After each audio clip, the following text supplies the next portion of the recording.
रुक करेंगे नेपाल का, जहां आम चुनाव की मतगणना जारी है। शुरुआती रुझानों में रैपर और काठमांडू के मेयर रहे बालेन शाह की राष्ट्रीय स्वतंत्र पार्टी सबसे आगे चल रही है।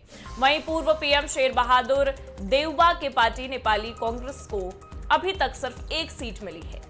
इसके अलावा पूर्व पीएम केपी ओली की कम्युनिस्ट पार्टी को भी अभी तक सिर्फ एक ही सीट मिली है। बता दें कि पिछले साल सितंबर में हुए हिंसक प्रदर्शन के बाद गुरुवार को हुए चुनाव में 60% से ज्यादा लोगों ने वोटिंग की। वोटों की गिनती में 3 से 4 दिन लगने की उम्मीद है। पूरे नतीजे आने में 1 सप्ताह लग सकते हैं।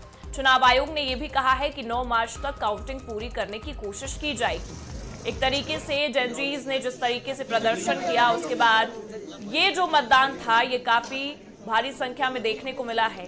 अब ऐसे में इस मतदान में के बाद जो मतगणना की स्थिति है वो जो निकलकर सामने आ रही है, वोटों की गिनती की जो बात निकलकर सामने आ रही है, उसमें ये कहा जा रहा है कि 3 से 4 दिन लग सकते हैं पूरे नतीजे आने में, 1 सप्ताह लग सकता है। चुनाव आयोग ने यह भी कहा है कि 9 मार्च तक काउंटिंग पूरी करने की कोशिश की जाएगी।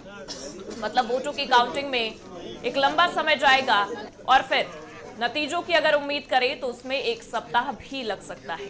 भारी संख्या में लोगों ने बढ़ चढ़कर नेपाल में इस मतदान प्रक्रिया में हिस्सा लिया है।